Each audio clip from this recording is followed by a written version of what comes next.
Good morning, good afternoon, and good evening, everybody. Thank you for tuning in to another Supatease video. And in this one, we've got another 10.1 class tuning update. It's these updates that are going to determine your viability, your play style, what talents are going to be looking more desirable moving forward into the next patch. So if you really want to make sure that you're prepared and ready to go when this patch comes out, you're making the right class choice in terms of what you want to play, whether it be for competition or just for your own personal enjoyment, then these types of videos are going to be really important to tune into. And if you want to make sure that you're not missing a single one, then do make sure to hit the subscribe button. Your support is greatly appreciated. So let's get started here. We've got Death Knight. There isn't usually a lot of talk about Frost Death Knight, but right in the first post of this update, we've got some Frost Death Knight tuning to talk about. Your 2-set bonus has been redesigned.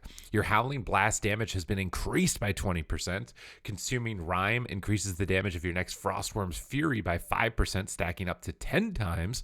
And Pillar of Frost will call in a Frostworm's Fury at 40% effectiveness that cannot freeze enemies. So you're calling in more dragons. The dragons are going to be hitting more hard, and you're getting these big Howling Blast hits. I feel like the last time I remember Howling Blast for Frosty K was like Cataclysm, maybe.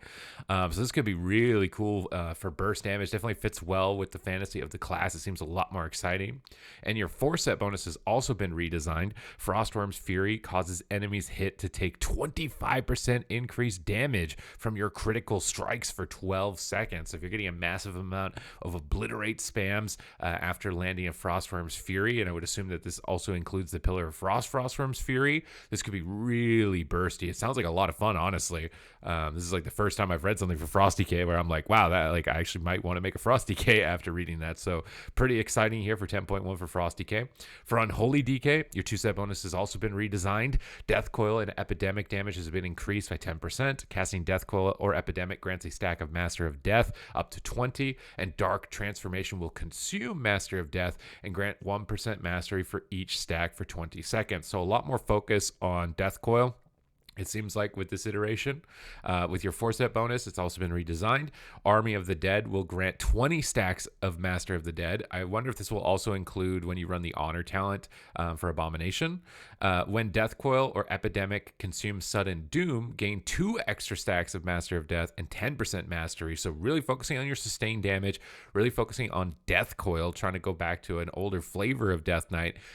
This is likely going to be, I would think, pretty good in PvP for sustained damage overall, especially with the crowd control changes, and could be really fun if you're interested in that Death Coil playstyle and focusing on managing stacks and consuming them as appropriate. So a lot more interactive, a lot more complicated, I think, in my opinion, than that of the Frost Death Knight for your set bonuses.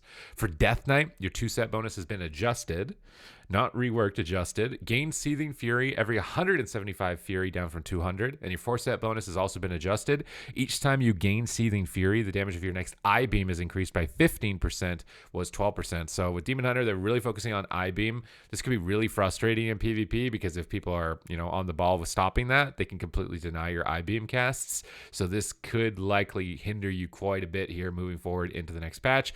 Now in PvE, if I-Beam is just a massive blaster, then you're probably going to have a lot of fun topping meters with this type of build. Boomkin is getting a lot of attention here in this most recent update. They're continuing to tune their Astral Power generation and their spells. So Wrath is getting a 10% damage buff. Stellar Flare is getting a 12% damage buff. It's also going to generate 12 Astral Power up from 10. Chance for shooting stars to fall has been increased by 15%, which likely means our Orbit Breaker is going to be proccing more.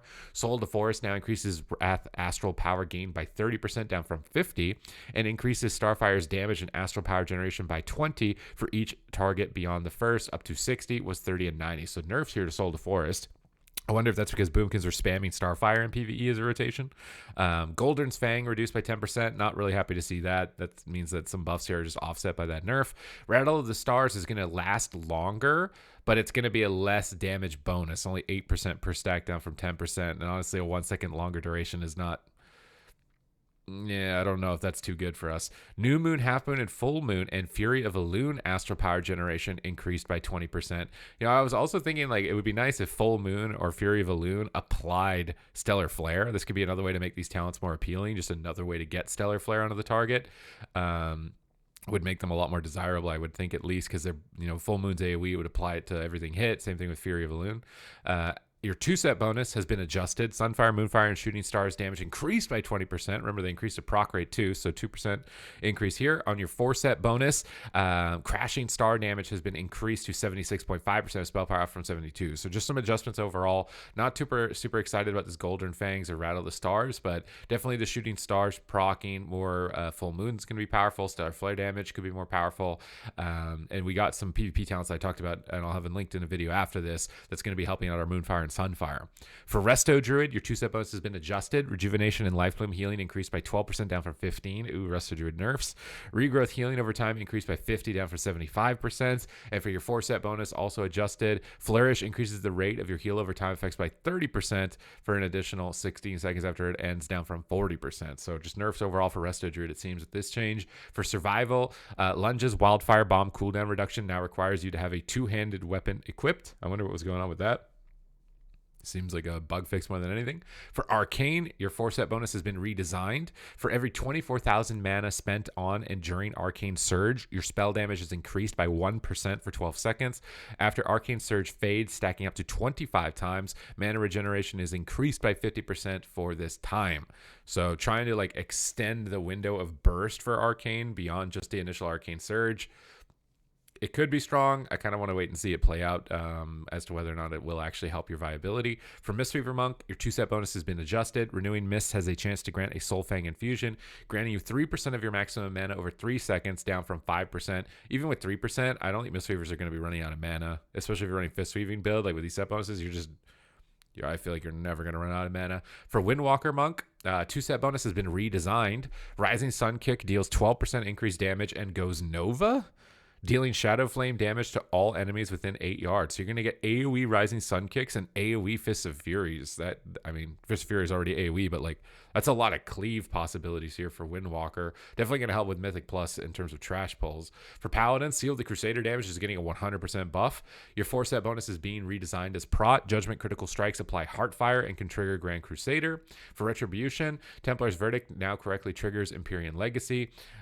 Consecration, Divine Hammer, and Divine Storm tooltips now correctly update when Burning Crusade is talented. Crusading Strikes tooltip now updates damage types correctly. Expurgation tooltip has been updated to be clearer. Art of War changed to a circle on the talent tree.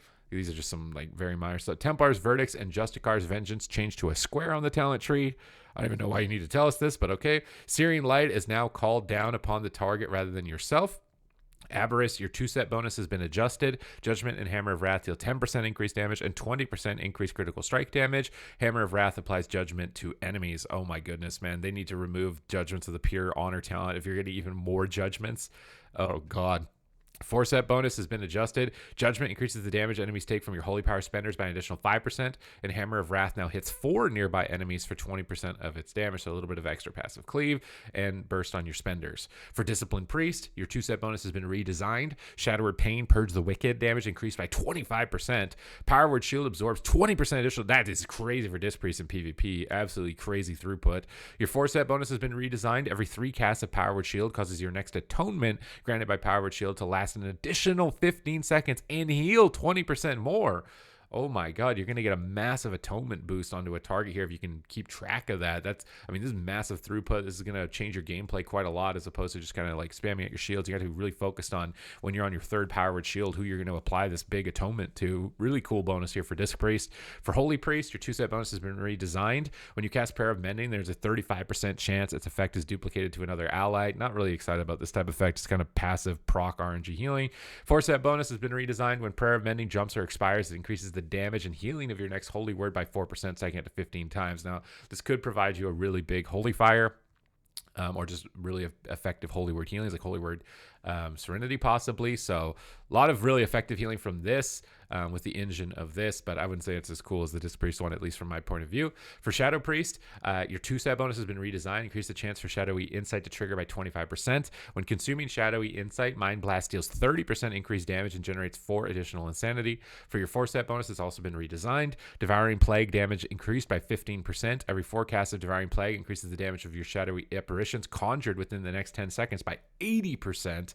So trying to give you a little bit of single target as well as AoE damage on this. A lot of focus on Mind Blast. So likely with the Shadow Priest rework in 10.1 is that you're going to be having to cast a lot. So we'll have to wait and see if that plays out to be competitive or not, but it's definitely interesting at the moment. For Assassination, your 2-step bonus is adjusted. Rupture deals an additional 40% damage as nature. Crimson Tempest deals an additional 20% down from 40 as nature. So nerf here for Assassination, at least on AoE. For Outlaw, your 4-step bonus has also been adjusted. Between the Eyes grants 5% agility for 15 seconds down from 7%.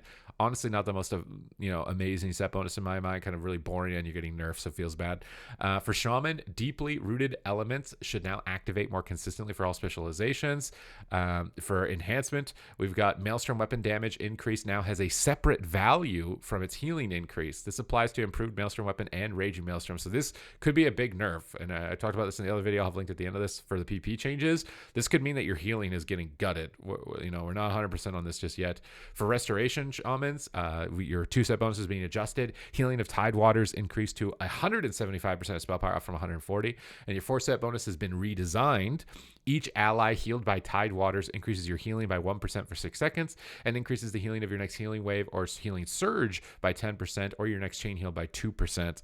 So again, more healing focused around your totems is going to be really important about killing these totems moving forward if you're a PvPer. For Demonology Warlock, From the Shadows has been renamed to Houndmaster Stratagem, whatever. The tooltip of the Houndmaster Stratagem has been updated to the following. Dreadbite causes the target to take 20% additional Shadow Flame damage from your spells and abilities. So a little bit more focus on Shadow Flame, maybe more on Demon Bolt, possibly, for Demonology moving forward. For Destruction, Rune no longer increases damage of Channel Demon Fire. Channel Demon Fire is just baseline getting 20% more damage. Shadow Burn is getting 20% more damage, but will not apply in PvP. I like that they're doing this ahead of time on things that make sense. For your 2-step bonus, it's been redesigned. Channel Demon Fire bolts, Immolate, and Incinerate have a chance to fire an additional Demon Bolts, just extra proc damage.